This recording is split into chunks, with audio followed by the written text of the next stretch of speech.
তো আমি এখন যেখানে আছি সেটা হচ্ছে এই টোকিও টাওয়ারের এখান থেকে চমৎকার নদী।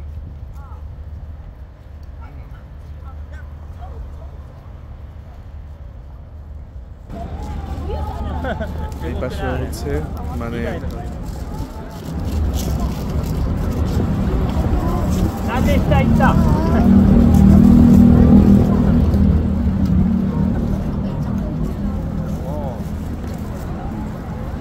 এগুলা সব দ্বিতীয় বিশ্বযুদ্ধের পরে এগুলো সব নতুন করে বিল্ড আপ করে জাপান।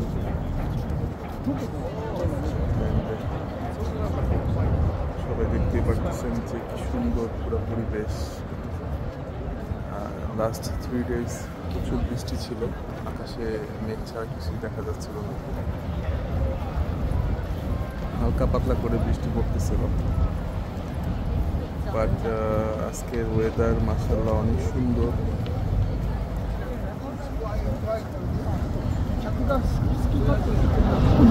যেদিন এই টোকিও স্কাইট্রির উপরে এইখানে যেদিন আমি এসেছি তখন কিছুই দেখতে পারিনি, অল্প অল্প করে পুরো সিটিটা কিন্তু দেখা গেছে।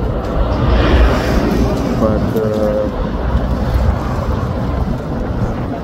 আজকে নিচ থেকে টোকিও স্কাইট্রিকে অনেক সুন্দরভাবে দেখা যাচ্ছে।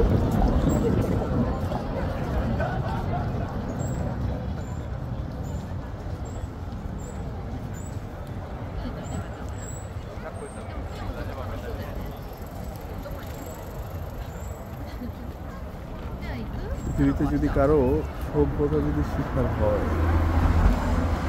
আর ভদ্রতা শিখার যদি হয়, আমার মনে হয় না যে জাপানিদের চেয়ে কেউ আছে অন্যতম।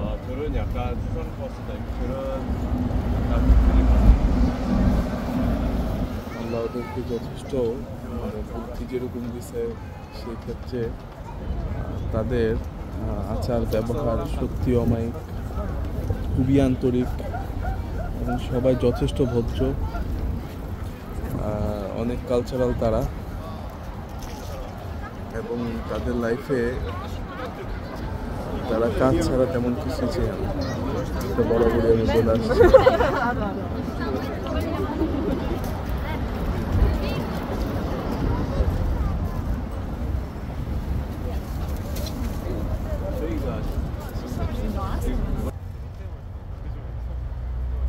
ঠিক আছে, সবাইকে ধন্যবাদ দেখার জন্য। আমি যদিও প্রফেশনাল কোনো ভিডিও বা ইউটিউবার না, কোনো ভিডিওগ্রাফার না, বাট চেষ্টা করতেছি করার জন্য। ঠিক আছে, চেষ্টার মাধ্যমে ছোটো ছোটো ইনফরমেশন মানুষকে দেওয়ার অভ্যাস করতেছি। তো সবাই ভালো থাকবেন। আল্লাহ হাফেজ।